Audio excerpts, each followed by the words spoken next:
Shalom a todos, estamos já bem pertinho do Shabat.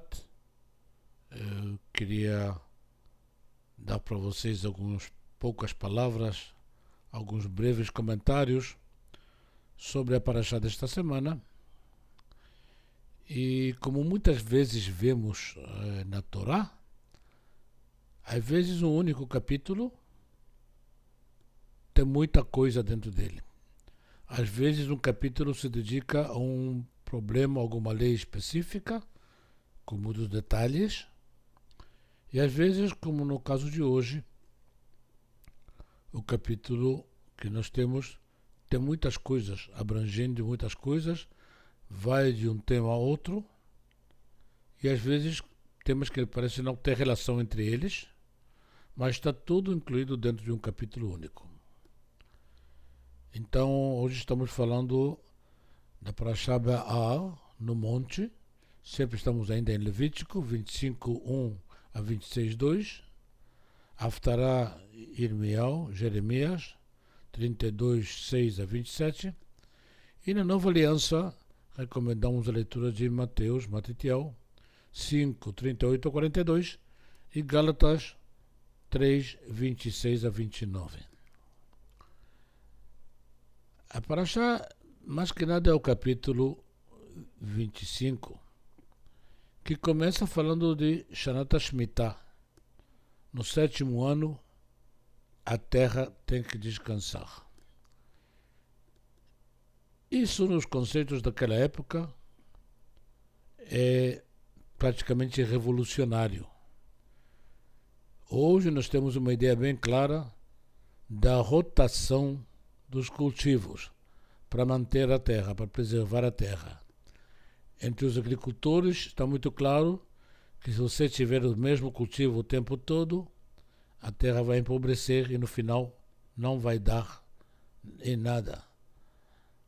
Mas alternando os diferentes tipos de cultivo, de acordo com isso, a terra se preserva, volta a ter os seus minerais, suas riquezas, e não há necessidade de um ano de Shemitah, um ano de descanso para a terra. Esse ano de descanso que se dava então para os agricultores, sempre lembrando que a Torá foi dada ainda a um povo de pastores no meio do deserto.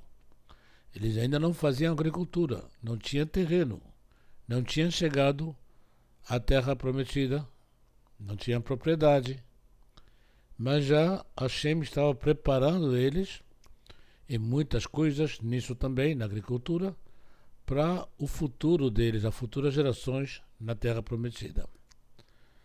E toda essa ideia de deixar a terra descansar um ano, cada 7 anos, para os agricultores daquela época era praticamente revolucionária. Ninguém tinha ideia disso, ninguém fazia isso. Mas uma ideia mais revolucionária ainda é a continuação do mesmo capítulo, quando chegamos ao conceito de Yovel, jubileu. Cada 50 anos, os escravos eram liberados, as dívidas eram perdoadas. Tinha, na prática, um renascer, um renovar de tudo. Vamos voltar ao que era antes e começar de novo. O jubileu é exatamente isso, é renovação. Isso também era revolucionário. Não existia, e nós vemos ainda mais adiante, no mesmo capítulo, comentários sobre a escravidão. Não existia esse conceito em toda a região, em todas as civilizações, de liberar os escravos porque sim, cada tanto.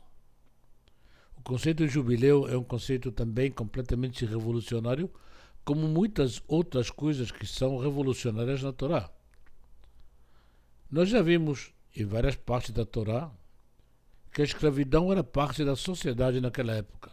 Era aceita, tinha suas razões, mas dentro dos conceitos éticos e morais do judaísmo, vemos que a Torá apresenta a obrigação de tratar o escravo como um ser humano e não como um animal.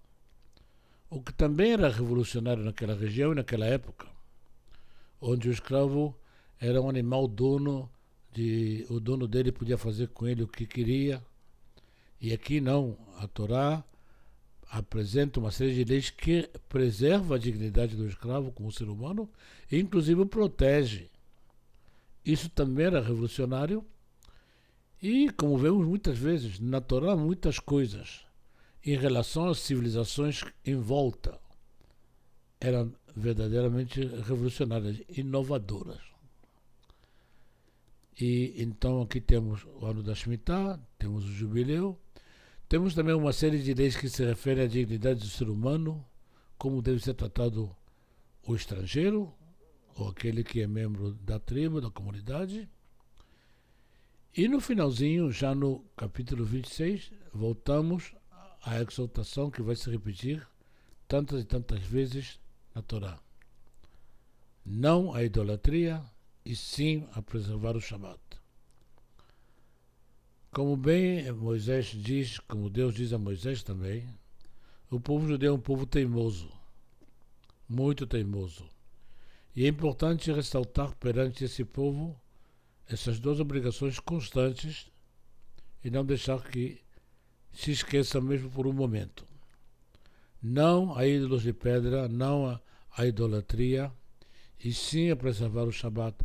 O Shabat, que novamente, quando falamos de uma Torá revolucionária, inovadora, toda essa ideia de descansar um dia por semana, mesmo 2000 anos mais tarde, na época dos romanos, os romanos consideram isso como uma coisa fora do comum.